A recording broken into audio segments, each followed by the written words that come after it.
Pindahnya haluan Gibran, sang kader PDIP menjadi Bacawapres Prabowo menimbulkan pertanyaan skenario apa yang tengah berlangsung. Tentunya akan ada pihak yang diuntungkan dan dirugikan akibat keputusan putra sulung Presiden Joko Widodo ini.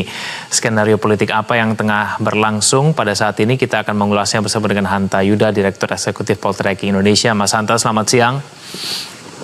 Selamat siang, Egan. Ya, Mas Hanta, dengan Gibran yang menjadi Bacawapres Prabowo, lalu kemudian Mahfud berpasangan dengan Ganjar Pranowo, apakah ini memang skenario-skenario yang memang sesuai dengan keinginan dari Pak Jokowi, Mas Hanta?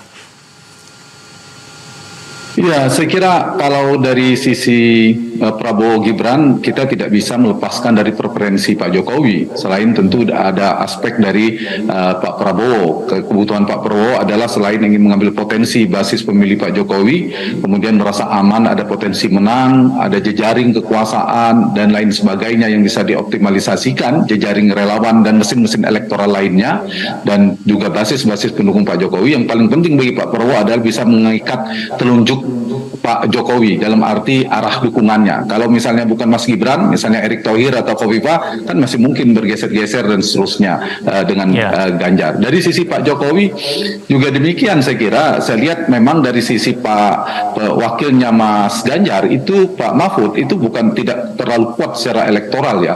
Kalau misalnya Pak Ganjar lebih cenderung mengambil cawapresnya tadinya Ridwan Kamil yang sempat hampir 90% potensinya, bahkan Ridwan Kamil mengatakan akan seminggu lagi ada breaking news dan seterusnya, itu memang menjadi pasangan relatif yang tanda petik berbahaya bagi Prabowo, akan relatif kuat ketimbang berpasangan dengan Pak Mahfud. Itu dari sisi pasangan ya. Tetapi kan menurut saya potensi pergeseran pemilih peta pilpres ya setelah deklarasi pasangan ini sesuai tema kita di layar saya lihat itu, yang memang sekarang kan yang paling penting itu faktornya Gibran sekarang menjadi cawapres Prabowo. Bagaimana? Siapa yang paling diuntungkan dan siapa yang akan buntung istilahnya begitu.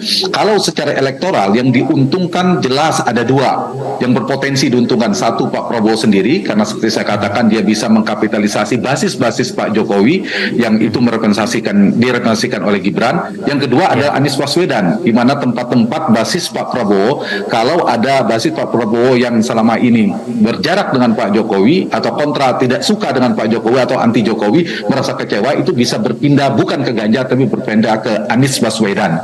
Lalu siapa yang berpotensi buntung atau dirugikan? Jelas Ganjar Pranowo, karena Ganjar tadinya bisa dengan eksklusif dia kemewahannya mendapatkan basis masa Pak Jokowi, sekarang mulai berpotensi besar bergeser ke Prabowo. Jadi meskipun Gibran bukan Jokowi, tetapi Gibran adalah Jokowi junior, jadi tidak bisa dipisahkan. Jadi kalau mau dibuka data ya harus dibuka di mana pemilih Jokowi. Yang pertama, bagaimana arah persebaran dan arah pergerakan dukungan politiknya. Yang kedua yang harus dibaca adalah bagaimana peta di wilayah teritorial yang besar, lumbung suara sekaligus menentukan, Egan, begitu. Ya, Mas Hanta, tapi seberapa besar Gibran ini akan mendorong elektabilitas Prabowo? Ya, memang seperti saya istilahkan pisau bermata dua. Satu sisi dia memiliki potensi untuk melintingkan atau melambungkan elektabilitas Prabowo, seperti saya katakan tadi basis-basis Pak Jokowi.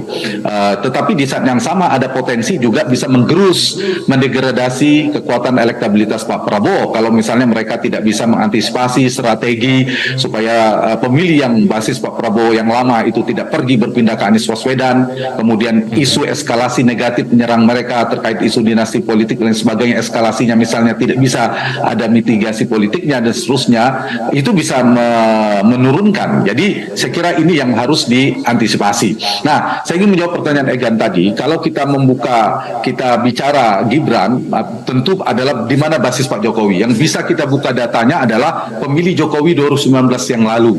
Pemilih 2019 yang lalu itu sekarang di data kami Poltreking Indonesia lebih banyak sebelumnya ya, sebelum Gibran menjadi cawapres, itu ke Ganjar Ganjar sekitar 65% pemilih Jokowi itu, ke Pak Prabowo hanya 25%, baru ke Pak Anies. Artinya pemilih Jokowi yang 55% di pemilu Pilpres 2019 yang lalu itu ada potensi bergeser nanti, berkurang di Ganjar Pranowo-nya dan bergeser ke Prabowo kalau strateginya tepat dan mesin-mesin politik, jangkar politik Pak Jokowi bekerja dengan efektif. Nah, sementara pemilih Prabowo di 2019 yang lalu yang jumlahnya sekitar 45% itu terbelah ke Prabowo dan Anies lebih banyaknya. Nah, di sini sebaliknya ada potensi mereka yang kecewa, yang memang tidak suka dengan Pak Jokowi, bukan pemilih Pak Jokowi, ini bisa bergeser ke Anies Baswedan. Lalu yang bisa dibuka datanya Egan adalah approval rating, tingkat kepuasan Pak Jokowi. Pemilih yang puas yang 70-70% itu sebarannya arahnya terbelah sama rata sekarang ke Ganjar dan ke Prabowo 40% baru ke Anies. Nah, kalau ini yang terjadi maka dugaan saya ada pergeseran menguat ke Prabowo yang puas ya begitu. Karena itu tergeruslah Ganjar. Sebaliknya yang tidak puas ada potensi makin terkonsolidasi ke Anies Baswedan karena data sekarang yang tidak puas 20% itu masih terbelah ke Prabowo dan ke Anies. Nah, ada kemungkinan bergeser ke Anies. Inilah saya kira peta yang akan berpengaruh Egan. Yang kedua, yang perlu ya dicermati ada peta elektoral di 3 provinsi terbesar di Pulau Jawa. Dia besar secara kuantitas tetapi juga penentu, yaitu Jawa Barat, Jawa Tengah, dan Jawa Timur. Jawa Barat adalah basis Prabowo dan Jokowi kalah di 2019. Sekarang itu pertarungan Prabowo dan Anies menjadi ancaman, bisa bergeser. Di Jawa Tengah itu sebaliknya pertarungan Prabowo dan Ganjar. Ganjar yang sangat kuat dikenal kandang banteng, tetapi juga itu rumah Jokowi, rumah politik Jokowi. Jadi ada pertarungan nanti antara Ganjar dan Prabowo. Sementara Jawa Timur dugaan saya akan menjadi pertarungan ketiga-tiganya, karena ketiga-tiganya punya basis, punya kekuatan dan punya jangkar politik masing-masing. Mas Hanta terakhir, kalau nanti ada putaran kedua, nanti siapa yang paling diuntungkan, Mas? Nah, di putaran kedua kalau ada 2 kemungkinan. Kalau tadi linear ya, kemungkinan makin berkurang tergerus Mas Ganjar, kemudian Prabowo misalnya bisa mengambil basis masa Ganjar, kemudian Anies justru semakin tinggi. Nah, ada ancaman Pak Mas Ganjar gugur di putaran pertama. Putaran kedua bisa Prabowo dan Anies Baswedan. Tetapi kalau misalnya tidak terlalu banyak pergeserannya, potensi terbesarnya masuk putaran kedua adalah Prabowo dan Ganjar. Itu per hari ini ya. Tapi juga bisa Pak Prabowo yang tidak masuk. Misalnya Pak Prabowo tidak terlalu berhasil mendapatkan pemilih dari Ganjar, tetapi pemilihnya banyak yang kecewa bergeser ke Anies. Jadi dari data dari sekarang ini yang diuntungkan Anies Baswedan, ada potensi semakin terbuka untuk masuk putaran kedua, dan Prabowo Subianto, dan sedikit agak merugikan peta terakhir ini di Ganjar Pranowo. Berdasarkan peta ya, tergantung nanti Jabar itu pertarungan basis selama Prabowo dan sebagian basis baru yang sudah bergeser ke Anies. Dua ini nanti ada 2 faktor. Di Jawa Tengah pertarungan 2 kekuatan besar nanti, yang mana yang menang antara kekuatan mesin politik elektoralnya PDI Perjuangan. Kita tahu PDIP di sana pemenang pemilu 29-30%. Ganjar perolehan suaranya di Pilgub itu sekitar 58%. Tapi jangan lupa Pak Jokowi di sana 77, sekian persen di Jawa Tengah. Jadi pertarungan antara kekuatan magnet personality dari Pak Jokowi dengan pengaruh PDI Perjuangan. Siapa yang akan menang? Ini akan menjadi apakah rumah kandang banteng terus atau justru terkonfirmasi atau terrevisi, bukan kandang banteng lagi, tetapi pengaruh Pak Jokowi lebih besar. Meskipun dugaan saya Ganjar akan menang tetap di Jawa Tengah, tetapi jaraknya untuk menang maksimal seperti Jokowi di 2019 Egan agak sulit, karena dulu kekuatan ini bersatu di 2019, sekarang mereka terbelah antara kekuatan Jokowi dan kekuatan PDI Perjuangan pemilihnya di Jawa Tengah. Jawa Timur kita tahu Pak Muhaimin dengan PKB-nya mesinnya sangat kuat di sana, sangat kuat sebagai partai.